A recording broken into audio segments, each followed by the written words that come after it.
ভুয়া ভুয়া স্লোগানে মুখর বিশ্বকাপ ফাইনাল। ফিফা বিশ্বকাপ 2026-এর ফাইনালে মার্কিন প্রেসিডেন্ট ডোনাল্ড ট্রাম্পকে লক্ষ্য করে এমন স্লোগান দেওয়ার দাবি ঘিরে তুমুল আলোচনা শুরু হয়েছে। এক প্রতিবেদনে বলা হয়েছে, নিউ জার্সির মেটলাইফ স্টেডিয়ামে বড় পর্দায় ট্রাম্প ও ফার্স্ট লেডি মেলানিয়া ট্রাম্পের ছবি ভেসে উঠতেই দর্শকদের একাংশ বিদ্রূপ ধ্বনি দেন এবং ভুয়া ভুয়া বলে স্লোগান দিতে থাকেন। এই ঘটনার ভিডিও সামাজিক যোগাযোগ মাধ্যমে ছড়িয়ে পড়েছে। রোববার বিশ্বকাপ ফাইনালের প্রধান অতিথি হিসেবে স্টেডিয়ামে উপস্থিত ছিলেন ট্রাম্প দম্পতি।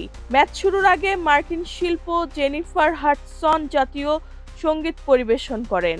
এ সময় ফিফা সভাপতি ইনফান্তিনো ট্রাম্প ও মেলানিয়ার সঙ্গে ভিআইপি বক্সে যোগ দেন।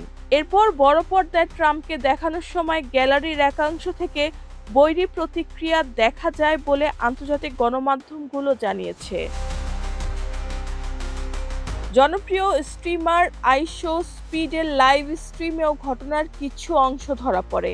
এছাড়া নিউ ইয়র্কের সেন্ট্রাল পার্কের ফ্যান পার্ক থেকে ছড়ানো একটি ভিডিওতে দেখা যায়, যখনই ট্রাম্প ও মেলানিয়াকে পর্দায় দেখানো হচ্ছিল, সেখানে জড়ো হওয়া শত শত মানুষ ট্রাম্পের বিরুদ্ধে চিৎকার করছিলেন।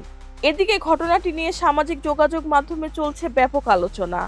এক পক্ষ দর্শকের প্রতিক্রিয়াকে স্বতঃস্ফূর্ত বলে মন্তব্য করলেও ট্রাম্প সমর্থকদের দাবি, বিদ্রূপ ধ্বনি দেওয়া ব্যক্তিদের মধ্যে অনেকেই বিদেশি ফুটবল সমর্থক ছিলেন। রেহানা বেগম, প্রজন্ম 24।